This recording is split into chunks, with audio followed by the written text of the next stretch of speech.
Hi, good morning.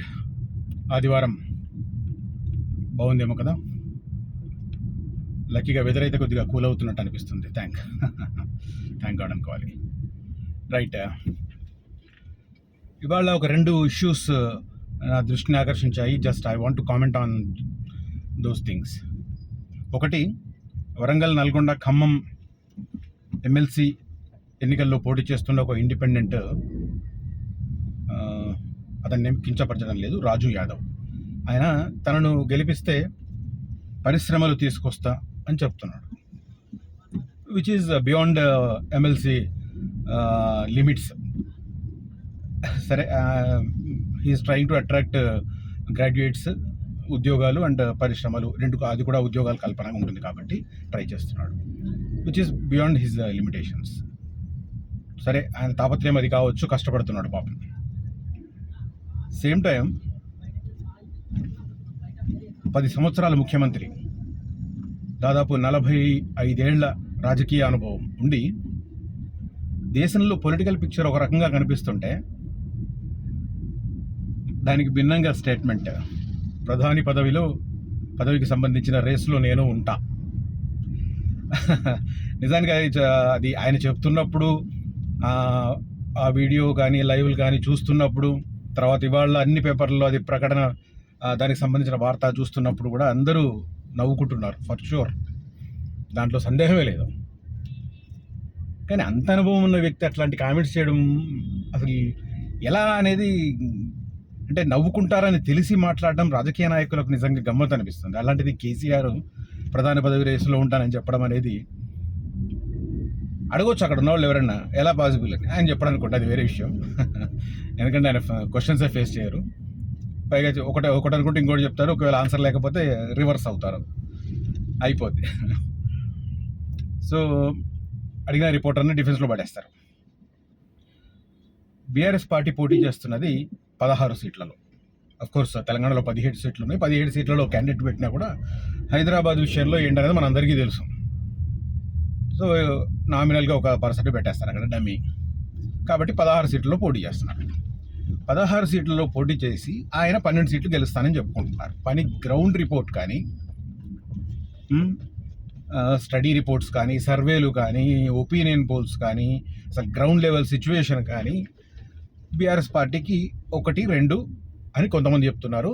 అసలు రాకపోవచ్చు, 0 అని కూడా కొంతమంది చెప్తున్నారు. సో అలాంటి పొలిటికల్ సిచ్యువేషన్ ఉన్నప్పుడు తెలంగాణలో తాను ప్రధానమంత్రి పదవి రేసులో ఉంటానని చెప్పుకోవడం నవ్వుకోవాల్సిందే. జూన్ 4th తేలుతుంది అనుకోండి అది విషయం. సో ఒకసారి పొలిటికల్ పిక్చర్ చూస్తే 543 లోక్సభ సీట్లలో మనకు తెలుసు కట్ ఆఫ్ మార్క్ 272 రావాలి ప్రభుత్వాన్ని ఏర్పాటు చేయాలంటే. బీజేపీ ఇప్పుడు సొంతంగా 303 సీట్లలో, అదే రకంగా మిత్రపక్షాలతో కలిపి 335 సీట్లకు పైగా ఉంది. పెద్ద టార్గెట్ పెట్టుకున్నారు, 400 సీట్లు ఎన్డీఏకి దాటాలని, 350కి ఇండివిజువల్గా బీజేపీ దాటాలని, సొంతంగా దాటాలని టార్గెట్ పెట్టుకున్నారు. ఓకే, ఇప్పుడు 302 ఉన్నవాడు 350 రావాలని కోరుకుంటే తప్పులేదు. కానీ 1-2 సీట్లు ఉంటాయో లేదో తెలియదు. మనం 272 మద్దతు నాకు వస్తుంది, నేను ప్రధానమంత్రిని అవుతా అని చెప్పడం అనేది అసలు వెంట్రుకలు లేకుండా కొండను లాగడం అనమాట. ఇది వెంట్రుకతో, కనీసం వెంట్రుక ఉంటే లాగని ఒక అర్థం ఉంది, వెంట్రుక లేకుండా కొండను లాగే ప్రయత్నం అనమాట. ఇది విచిత్రంగా ఉంది. తర్వాత పొలిటికల్ పిక్చర్ చూసుకుందాం ఒకసారి. బీజేపీ కానీ ఎన్డీఏ పక్షాలు కానీ ఒక్కరు కూడా కేసీఆర్ను దగ్గర రానివ్వు, ఇది కన్ఫర్మ్. ఇక కాంగ్రెస్ సారథ్యంలోని ఇండి కూటమిలో కాంగ్రెస్ ఖచ్చితంగా కేసీఆర్ను దగ్గర రానివ్వు, కేసీఆర్ పార్టీని దగ్గర రానివ్వదు ఫర్ షూర్. ఎందుకంటే స్థానికంగా పరుగు పోతుంది, రేవంత్ రెడ్డి పరుగు పోతుంది, జాతీయ స్థాయిలో రాహుల్ గాంధీ పరుగు పోతుంది. సో అది ఇక అది పోతే ఇండి కూటమిలో ఇంకా కీలకమైన వ్యక్తులు ఎవరున్నారు? శరద్ పవార్కు కేసీఆర్ గురించి తెలియదు అంటే ఎవరు మనకు తెలుసు. ఎన్ని రకాల గిమ్మిక్కులు వేశారో యూపీఏ పరిపాలనలో కేసీఆర్. శరద్ పవార్కి క్లియర్గా తెలుసు, ఈయన 1.5 year బ్యాక్ 3వ కూటమిని జతగట్టడానికి జాతీయ స్థాయిలో తిరుగుతూ ఆయనను కలిస్తే ఆయన ఎట్లాంటి రియాక్షన్ ఇచ్చారో కూడా అందరికీ తెలుసు, మనందరం చదువుకున్నాం. So Sharad Pawar also ruled out. ఇక మిగిలింది ఎవరు? కర్ణాటకలో ఉద్ధవ్ ఠాకరే కావచ్చు, అరవింద్ కేజ్రీవాల్ కావచ్చు, మమతా బెనర్జీ కావచ్చు, స్టాలిన్ కావచ్చు, ఇలాంటి వాళ్ళు. వీళ్ళల్లో స్టాలిన్ ముఖ్యమంత్రి హోదాలో కలిసినప్పుడు ఓకే, బట్ రాజకీయాల విషయానికి వస్తే nothing to do with KCR. Mamata Banerjee అంతే, ఒకసారి కలిసారు, తర్వాత అవుట్.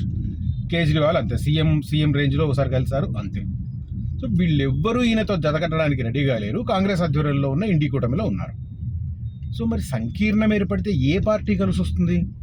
272 మార్కును క్రాస్ చేసే లెవెల్లో కేసీఆర్కు ప్రధానమంత్రి పదవి ఇప్పించే ఆ మార్గం సుగమం చేసేవాళ్ళు ఏ పార్టీ ఉంది? 10 సీట్లున్న ఒక పార్టీ పేరు చెప్తే ఇంకోసారి నేను కామెంట్ చేయడం మానేస్తా. అలాంటి సిచ్యువేషన్ పెట్టుకొని ప్రధానమంత్రి రేస్లో అని చెప్పి చెప్పడం, పత్రికలన్నీ దాన్ని బ్యానర్గా ప్రకటించడం నిజంగా విచ్ ఈజ్ వెరీ రెడిక్యులస్. ఇటు సీట్ల యాంగిల్లో చూస్తే 1-2 ఎంపీలు కూడా దగ్గర లేరు, వస్తుందన్న ఆశ లేదు.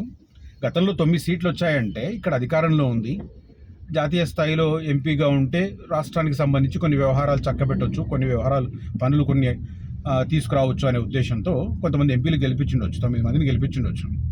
దానికి అప్పుడే కేంద్రంలో అధికారంలో నేను కాంగ్రెస్ పార్టీ 3 సీట్లలో గెలిచింది, తర్వాత కేంద్రంలో అధికారంలో ఉంది కాబట్టి మోదీ చరిష్మాతో 4 సీట్లలో బీజేపీ గెలిచింది. అలాంటిది ఇప్పుడు స్థానికంగా అధికారంలో లేదు. అసలు బీఆర్ఎస్కు ఎందుకు ఓటేయాలని ప్రతి చిన్న ఓటరు, మామూలు అవగాహన ఉన్నవాడు కూడా ఆలోచిస్తున్నాడు. ఎందుకంటే రాష్ట్రంలో అధికారంలో లేదు, కేంద్రంలో ఎలాగో ఛాన్స్ లేదు. అలాంటప్పుడు బీఆర్ఎస్కి ఎందుకు ఓటేయాలి, వేస్ట్ అనే యాంగిల్లో కాంగ్రెస్ ఆర్ బీజేపీ చూసుకుంటున్నారు. అందరికీ తెలిసిన విషయం. ఏం చెప్పాలంటే బీఆర్ఎస్ పార్టీ నాయకులకు ఇది నచ్చదు ఈ కామెంట్, కానీ ఇది నిష్ఠుర సత్యం ఇది. సో అలాంటి టైంలో నంబర్ గేమ్లో ఛాన్స్ లేదు. తర్వాత పార్టీల యాంగిల్లో ఈయనతో కలిసి వచ్చే పార్టీ ఒక్కటి లేదు. కానీ నేను రేస్లో ఉన్నాను. భవిష్యత్తు సంకీర్ణాల మీద జనాలకు వెగటు పుట్టింది. ప్రతిసారి సంకీర్ణం వచ్చిన ప్రతిసారి దేశం ఇక అనొద్దు కానీ సంక నాకిపోయింది.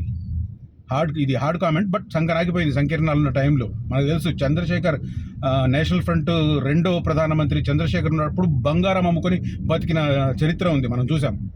సంకీర్ణాలుంటే దేశం బలహీనపడుతుంది, ఆర్థికంగా మిగతా దేశాలతో, ప్రపంచ దేశాల ముందు బలహీనపడుతుంది. అందుకోసం కామన్ పీపుల్ కూడా దేశంలో స్ట్రాంగ్ గవర్నమెంట్ ఉండాలని కోరుకుంటున్నారు. ఇంకా చెప్పాలంటే స్ట్రాంగ్ లీడర్ ఉండాలని కోరుకుంటున్నారు.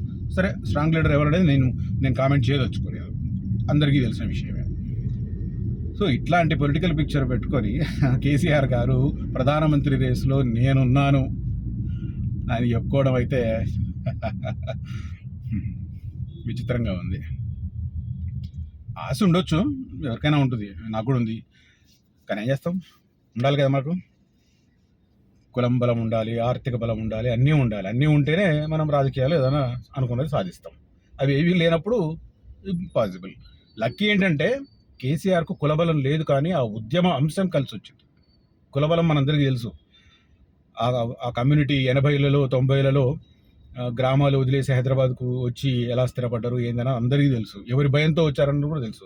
ఆ తర్వాత గత 10 ఏళ్ల కాలంలో వాళ్ళు రిటర్న్ వెళ్ళి వాళ్ళ జాతులను మళ్ళీ ఎట్లా గుప్పిట పెట్టుకున్నారు ప్రభుత్వ అండతో అన్నది కూడా మన అందరికీ తెలుసు. తెలంగాణ పల్లెలను 80లలో చూసిన ప్రతి ఒక్కరికి అది అవగాహన ఉంటుంది. మేము చూసాం కాబట్టి తెలుసు. ఊరికి 4 ఇళ్ళు ఉంటాయి మా కమ్యూనిటీ లాగానే. లక్కీ ఏంటంటే ఆయనకు ఉద్యమం అట్లా ఊపిరిచ్చింది. 3 కోట్ల మంది ఆయన వెంట నిలిచారు కాబట్టి 20 ఏళ్ళు ఉద్యమాన్ని పటిష్టంగా నడిపి 10 ఏళ్ల పాటు ప్రభుత్వాన్ని సకల సౌభాగ్యాలతో ఒక రాజరికంతో అనుభవించారు. సరే, దట్స్ ఎనఫ్. ఇంకా ప్రధాని అవుతా, ఇంకా పొలిటికల్ పిక్చర్ అనుకూలించాలి కదా, అప్పుడు నీకు ఉద్యమం దొరికింది. ఇప్పుడేముంది, మళ్ళీ ఏదో సెంటిమెంట్. హైదరాబాద్ను కేంద్రపాలిత ప్రాంతం చేస్తుంది బీజేపీ, వస్తే ఇంకేదో చేస్తుంది, కాంగ్రెస్ వస్తే ఉమ్మడి రాజధాని చేస్తుంది. అది ఏమాత్రం ఛాన్స్ లేని కామెంట్స్. దాంతో మళ్ళీ సెంటిమెంట్ రాజేసే ప్రయత్నం. బట్ ఈసారి జనాలు అంత ఈజీగా తీసుకోరు. కామన్ పీపుల్ కూడా తెలుసు. మొన్న బస్ యాత్ర ముందు వచ్చి కామారెడ్డిలో అనుకుంటారు రైతులు వచ్చి మండబుద్ధులు తిడుతున్నారు. సరే, అదంతా పక్కన పెట్టండి, రాజకీయాల్లో అంత సహజం కాబట్టి. ఓవరాల్గా ఈ కామెంట్ చూస్తే నాకు విచిత్రం అనిపించింది. ఏ పాసిబిలిటీ లేదు, నంబర్ గేమ్ లేదు, కలిసి వచ్చే ఒక పార్టీ లేదు, దగ్గరికి రానిచ్చే ఒక జాతీయ స్థాయి నాయకుడు లేడు. అలాంటి పరిస్థితుల్లో నేను ప్రధానమంత్రి రేస్లో అని చెప్పి చెప్పడం. ఇంకా ఇన్ఫాక్ట్ చెప్పాలంటే కొంతమంది అయితే ఈయనకు అపాయింట్మెంట్ ఇవ్వడానికి కూడా భయపడ్డారు. ఇంకొకటి చెప్పుకోవాలి, ఇక్కడ జాతీయ పార్టీగా మార్చిన తర్వాత ఏ రాష్ట్రాలకు వెళ్ళారు? మహారాష్ట్ర ఒక ఎస్టాబ్లిష్మెంట్ చేశారు, కొంతమంది వచ్చారు. తర్వాత ఇటు ఒరిస్సా నుంచి కొంతమంది వచ్చారు, ఆంధ్రప్రదేశ్ నుంచి కొంతమంది వచ్చి చేరారు. పార్టీ రాష్ట్ర అధ్యక్షుడు అట్లా చేశాడు, అయిపోయింది. ఇప్పుడున్నారు వాళ్ళు ఎవరన్నా? నేషనల్ ఎలక్షన్స్ జరుగుతుంది, తెలంగాణ తప్పితే పొరుగునున్న ఆంధ్రప్రదేశ్లో కానీ నాయకులు గిరిధర్ గోమాంగల్ అంటే వచ్చాడు, మాజీ ముఖ్యమంత్రి లాంటి వాడు వచ్చాడు ఒడిశాలో, అక్కడ ఒక సీట్ పోటీ చేస్తున్నారా? లేదు. కర్ణాటకలో ఎస్టాబ్లిష్ చేశారు, ఆఫీస్ చేశారు, అంతా అడావిడ్ చేశారు, ఒక సీట్ పోటీ చేస్తున్నారా? లేదు. ఆంధ్రప్రదేశ్లో రాష్ట్ర అధ్యక్షుడు పెట్టాడు తోట చంద్రశేఖర్ని, ఒక్క సీటు పోటీ చేస్తున్నారా? లేదు. తెలంగాణ బయట వీసమెత్తు అస్తిత్వం లేని పార్టీ రాష్ట్ర జాతీయ స్థాయిలో నేను ప్రధానమంత్రి రేస్లో ఉన్నా అని చెప్పడం అనేది ఓకే, నాకు ఈ కామెంట్ చేయాలనిపించింది. If you like my comment and video, please subscribe my channel and like this video. If possible, comment. Thank you so much.